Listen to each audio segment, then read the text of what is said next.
Here's a much anticipated Client Build 5 update. Everyone's been asking me. In fact, some people have been downright nasty. You know, it's been over a month since I did the hardware overview, and the delays have been, you know, disappointing. But sometimes that happens, especially when you work with products that aren't just readily available.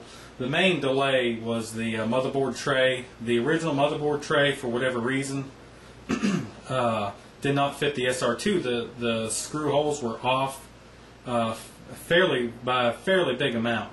And I contacted LD Cooling, and he was nice enough to ship me out a replacement. Now, of course, getting it from Slovenia and getting it painted and to me took quite a while. And then I've run into a couple other problems since then. The SR-2 motherboard that we were originally going to use was defective, so we had to go get another one. And then, and now we're having an issue with the paint. The paint we bought, which is supposed to be the correct paint color to paint the external water box, it is not the same color. In fact, it's not even close. It's supposed to be. I don't know if they made a mistake when they mixed it or whatever, but we got another set of paint on order. Besides the fact that, you know, having some issues, we've also made some changes, and I'm going to go ahead and show you where I'm at with the build today, and I'm going to show you some of the changes that we've made, and some of them were actually from your all's comments. So let's go ahead and get started, and let's go ahead and look at the case first. Okay, looking at the massive case here, you'll see that I do have the two power supplies installed, and I'm going to take a close-up look at this because it looks awesome. As you can see there, you got the two Seasonic 850 watt power supplies, and this was another reason we waited. Originally I was going to cut my own dual power supply bay because the case only came with one. Well, when we found out there was an issue with the motherboard tray, LD Cooling said, hey, I got a power supply backplate where you can stick two in. So I said, heck yeah. So he went ahead and got that to me as well. So he's been very, very kind in getting that done for us. So let's slide this around.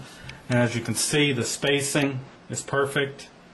I mean, that really looks awesome. So that leaves all this room up here to put the SSDs, and I'll kind of show you my idea I have for those. We have done some work on the case.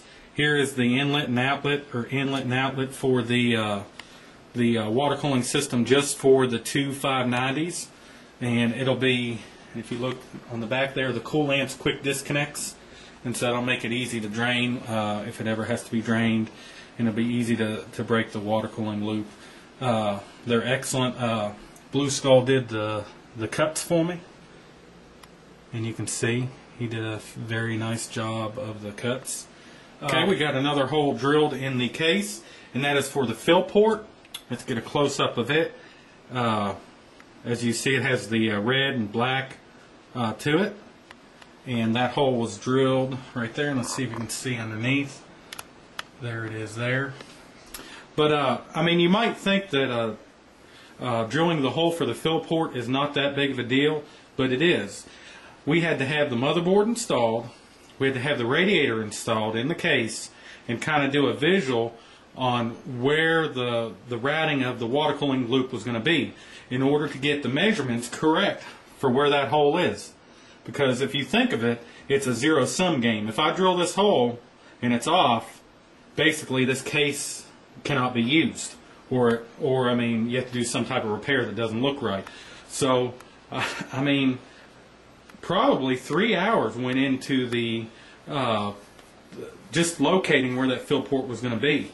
So it's stuff like that that people don't realize takes a long time, especially when it's a pretty complicated build like the one I'm going to have here. I have the 240 millimeter fans in the front installed.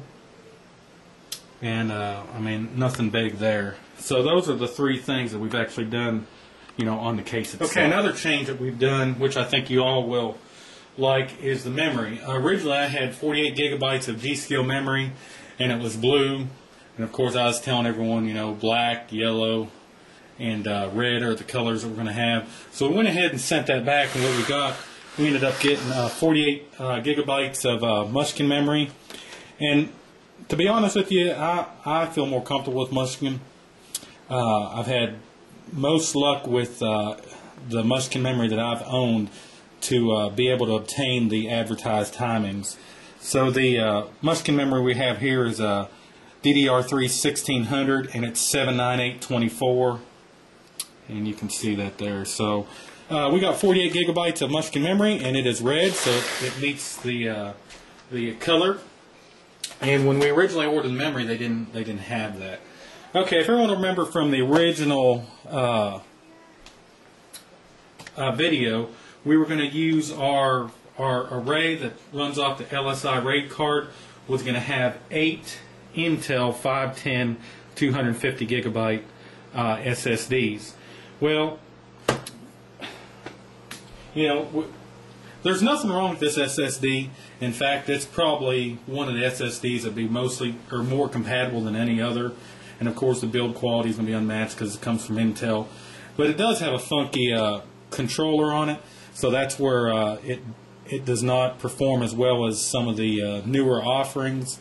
And that was why we went with the Intel 510s when we made the order.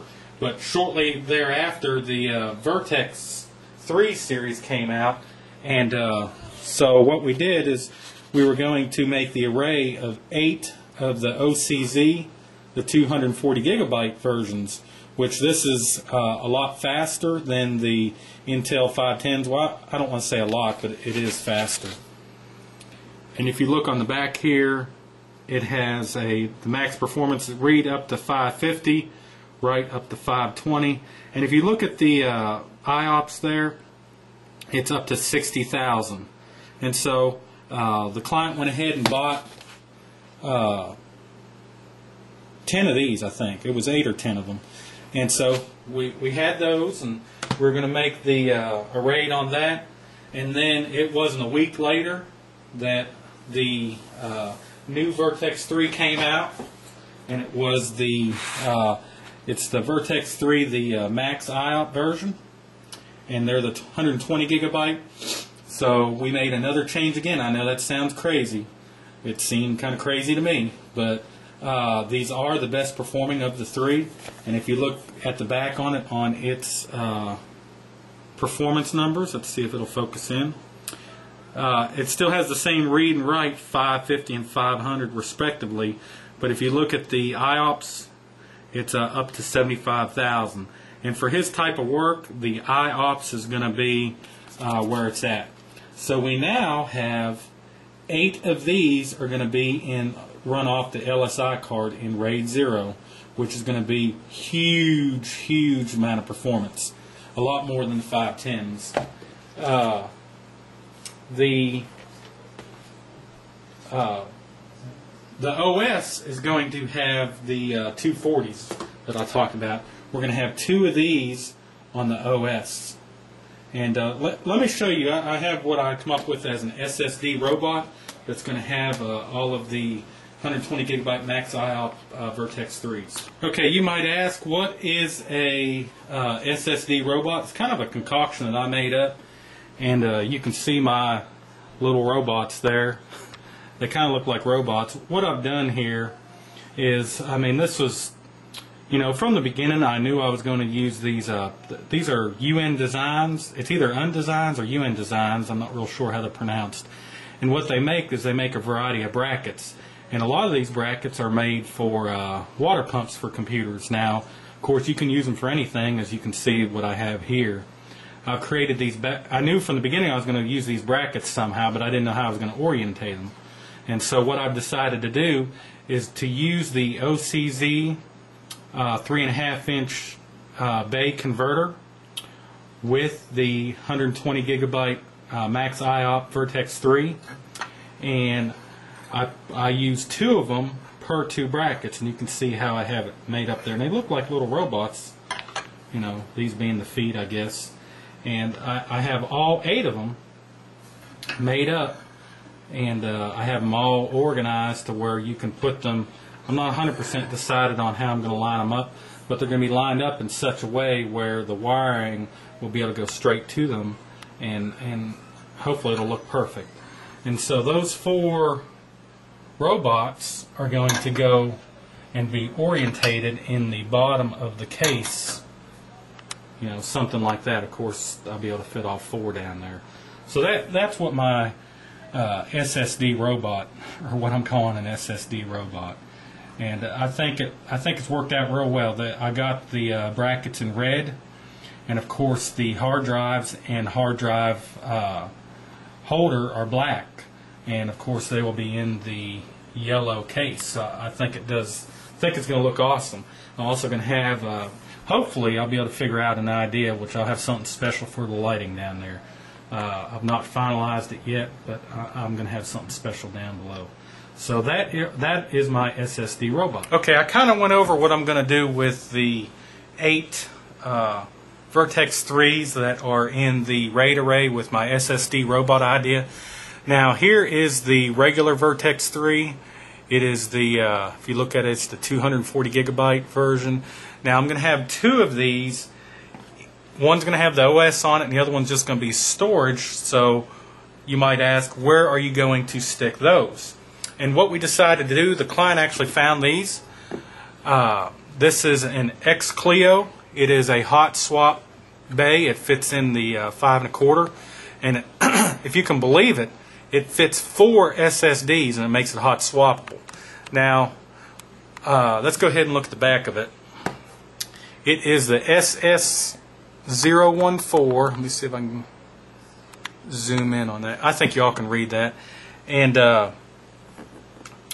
it's pronounced X Clio, and you can put 4 serial ATA SSDs in it, and it fits in one. You can see there 1 5 1/4 bay, which I find pretty amazing. There was a couple different versions that we were looking at, and I liked the way this one looked the best, and I was simply amazed that you could fit 4 of these in one drive bay. So here is the unit, and I think it looks professional. Looking at it straight away, it's black, so I mean that's okay. You know, it has some silver in it, so I'm not sure if there's going to be some painting done on this or not. Let me go ahead and zoom in here. But let me go ahead and show you how this works. First of all, this thing weighs an incredible amount. I believe you could airdrop this from 20,000 feet, and it would land and it would not break. I mean, it is that heavy. I mean, you can see it shakes the whole table when I drop it. So inside here is, I have one of the SSDs installed, and let me pull it out there, and you can see how and see there is the SSD, the 240. I got one installed already, and if you look back in there, you can see the connectors. And that's simply all you do, is you slide it in and out. It is a hot swappable bay, and you close it just like that. And there's 4 of them just like it. So we will populate 2 of these with 2 of these 240 gigabyte versions, and the other 2 will be available for him to stick. You know, maybe the Intel 510 we have if he wants additional storage. And he's planning on putting these in some of his other computers. And so what he can do is, you know, if he's wanting to transfer data, is he can put the data on the SSD, and then take the little bay out, take it to another computer that has this same unit, and then put it in that computer, and he can transfer files very quickly that way. So I think it's a good idea, and I think it's an excellent unit. So that will house the 2 240 gigabyte Vertex 3 SSDs for the computer build. Okay, another addition that we have on the build, it's actually a network card. This network card is one of the best you can buy. In fact, it's more expensive than most people's graphics cards. Here it is right here. It's a Intel. I think it's the, let me look and see. It is the X590 T2, which you can look up the specs online. It is a 10 gigabit connector. It has 2 ports on it. And one thing I'd like you to notice is this is a network card, right? And yes, there is a fan. This is an active cooled network card, so surely this thing will be screaming. The client does have a fiber optic connection at his house, and so we're going to give it a try and see if it actually helps him. And I mean, the only way we'll know is to try it. And so this computer is you know, top spec for everything, so why not have a top spec network card, and you can see there that it's the X520. So this is one amazing. I've never actually installed a network card, so we'll see how that goes. Okay, originally I was not going to show you all the motherboard and the water cooling loop, but I figured I'd go ahead and give you a quick show. What I'm going to show you is what I've spent most of my time on, and it is the water cooling loop. There's the SR-2, of course, and then there is the incredible water cooling loop. What I wanted to do for this build was something I've not seen anyone else ever do, and what I've done is the water cooling for the two CPUs and the motherboard is all going to be fittings. There's going to be no tubing at all. The only tubing that you'll have, this is the input here, and then that's the output. So this is coming from the pump, and this is going out to the radiator. And as you can see, I used the red fittings like I told everyone I was going to try to use. And I had this idea from the beginning because I knew it was going to be a top-notch, outrageous build. And I think it looks awesome. It's taken me a long time to get these fittings to work exactly right. And right now, I don't have any, you can see I don't have the fittings entirely on for the CPU. For the CPUs yet. I don't have thermal interface grease on there yet. I did this just to make sure, you know, the fittings worked and everything set up properly. But if you look at it from this point here, there's actually going to be there's going to be a triple parallel loop. So that means there will be no pressure drop, and everything will get the coolest water that it can. So we'll go over it just real quick. Here's the inlet water. It's going to go into this Q fitting. All these are bits power. Some of these stop fittings are the Coolants versions because they're a little less lively. So it comes into here. You have three outs. One goes down. It's going to go into the motherboard, out of the motherboard, and it's going to go to the second Q fitting right there. So that's one loop. The second loop is going to come out here. It's going to go into the CPU block, and then if you see in the bottom, it's going to go through the CPU block and then up to that Q fitting as well.